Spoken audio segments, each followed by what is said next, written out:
पश्चिम बंगालमध्ये विधानसभा निवडणुकीच्या दुसऱ्या टप्प्यासाठी आज मतदान। भवानीपूरमध्ये ममता बॅनर्जी विरुद्ध भाजपचे सुवेंदू अधिकारी यांच्यात प्रमुख लढत। 4 तारखेला मतमोजणी। विलीनीकरणाची अट कुणी घातली हे अजून मला माहिती नाही। शिवसेना नेत्यांशी चर्चा झाल्यावरच सर्व गोष्टी स्पष्ट होतील। शिवसेनेच्या विधान परिषदेच्या ऑफरच्या वृत्तावरून बच्चू कडू यांची प्रतिक्रिया। मवियाचे उमेदवार 99% उद्धव ठाकरेच असतील। मवियाच्या परिषदेच्या उमेदवारावरून मिलिंद नार्वेकर यांचं वक्तव्य। बॉस इज ऑलवेज राईट, नार्वेकरांच्या पोस्टमध्ये उल्लेख। विधान परिषदेवर संधी न दिल्यानं भाजपचे संजय केनेकर नाराज असल्याची चर्चा। छाटले जरी पंख माझे पुन्हा उडेन मी, केनेकर यांचं स्टेटस चर्चेत। केनेकरांना परिषदेवर भाजपकडून केवळ 13 महिन्यांसाठी संधी। शिवसेनेकडून नीलम गोऱ्हे यांना विधान परिषदेवर पुन्हा संधी मिळणार, सूत्रांची माहिती।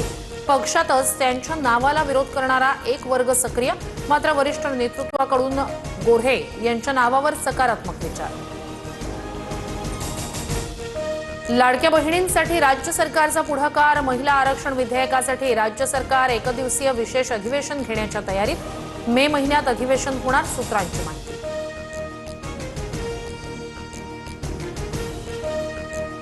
मुंबईतील एकाच कुटुंबातील चौघांच्या मृत्यूचं प्रकरण। मृतांच्या शरीरात पेनकिलर सदृश पदार्थ आढळल्याची शक्यता। रात्री जेवणात बिर्याणीनंतर कलिंगड खाल्ल्यानं कुटुंबियांचा मृत्यू झाल्याचा संशय व्यक्त। मुंबई पुणे मिसिंग लिंक प्रकल्प 1 मे रोजी महाराष्ट्राच्या सेवेत। मुख्यमंत्री देवेंद्र फडणवीस यांच्याकडून व्हिडिओ ट्विट करत माहिती।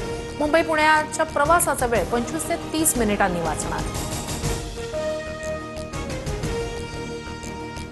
ठाण्यातील खारेगावचा 4 पदरी पूल आजपासून प्रवाशांच्या सेवेत। मुंबई नाशिक महामार्गावरील वाहन चालकांची वाहतूक कोंडीपासून सुटका, प्रवाशांना मोठा दिलासा।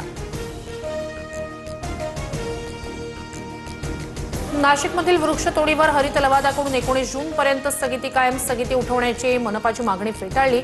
आपत्कालीन परिस्थितीतही झाडं तोडण्यासाठी लवादाची पूर्व परवानगी बंधनकारक।